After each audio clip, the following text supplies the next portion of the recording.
गरीब चाय वाला की कहानी। किसी गांव में रमन नाम का एक गरीब चाय वाला था। उसके घर में उसकी पत्नी नेहा और उसकी बेटी कविता थे। रमन गांव में ही चाय बेचता था। इसी से उसका तथा परिवार का खर्चा बड़ी मुश्किल से चल पाता था।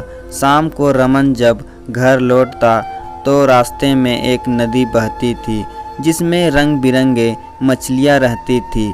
उन मछलियों को वह आटे की गोलियां खिलाया करता था। ऐसा करने से उसके मन को बड़ी शांति मिलती थी और मछलियां भी उससे खुश रहती थी। गरीबी के कारण रमन अपनी बेटी कविता के स्कूल की फी भी बड़ी मुश्किल से भर पाता था।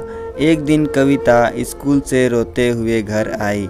रमन के पूछने पर उसने बताया कि आज उसकी टीचर ने स्कूल से उसका नाम काट दिया क्योंकि रमन के पैसों की कमी के कारण पिछले 3 महीनों से उसकी फी नहीं भरी थी।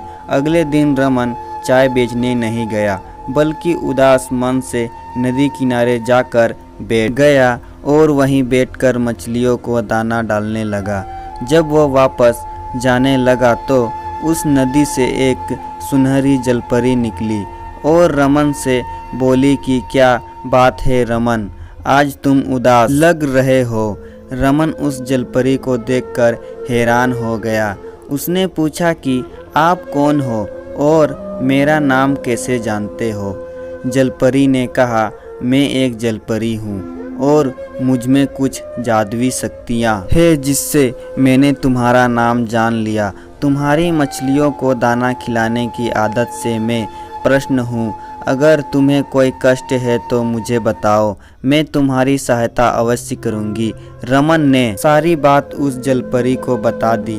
जलपरी ने कहा, रमन कल तुम सूरज निकलने से पहले यहाँ आना।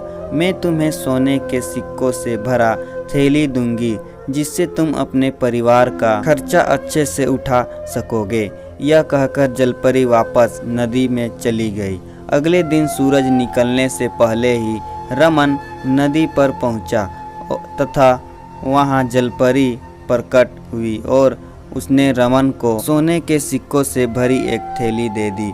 रमन ने जलपरी को धन्यवाद दिया और मछलियों को दाना खिलाकर वापस अपने घर चल दिया तथा उस थैले को उसने एक सुनार को बेच दिया जिससे उसे बहुत सारे पैसे मिले। सबसे पहले रमन ने अपनी बेटी के स्कूल की फी भरी जिससे कि वह वापस अपनी पढ़ाई शुरू कर सके। कुछ महीने बाद रमन ने उन पैसों की मदद से एक छोटा सा होटल शुरू कर दिया। उस होटल से उसकी आर्थिक स्थिति अच्छी होने लगी तथा उसने एक पक्का मकान भी बनवा लिया। रमन ने सोचा कि अब उसके पास अच्छा खासा धन हो गया है। अब वह जलपरी को धन्यवाद करके सोने का थैली उसे वापस कर देगा क्योंकि अब वह मेहनत से व्यापार के द्वारा अपने परिवार का खर्च चला सकता है। ऐसा सोचकर वह रात को जल्दी सो गया। उसी गांव में मोहन और सोहन नाम के 2 व्यक्ति रहते थे। वे रमन की सफलता से ईर्ष्या रखने लगे कि वह इतनी जल्दी कैसे धनी व्यक्ति बन गया। किसी तरह उन्हें सोने के सिक्कों वाली बात पता चल गई। अब तो मोहन और सोहन ने एक योजना बनाई कि कल जब वह नदी के पास जाएगा तो हम उससे सोने के सिक्कों की थैली छीन लेंगे। योजना के अनुसार दोनों ने रमन का पीछा किया और नदी के पास ही एक झाड़ी के पीछे छिप गए।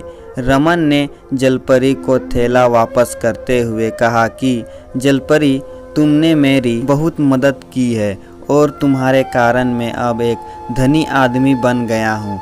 साथ ही मैंने अपना व्यापार भी शुरू कर लिया है, इसलिए मैं यह सोने के सिक्कों की थैली आपको लौटाना चाहता हूँ। जलपरी रमन की ईमानदारी से बड़ी प्रसन्न हुई।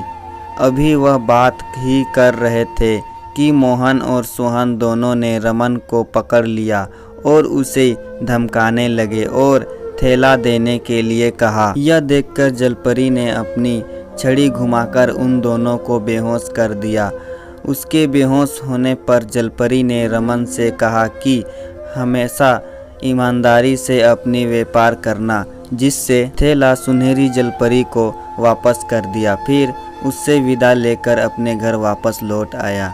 तो दोस्तों, यह कहानी आप लोगों को पसंद आए तो वीडियो को लाइक कर दीजिएगा और चैनल पे नए आए तो चैनल को सब्सक्राइब जरूर कर दीजिएगा।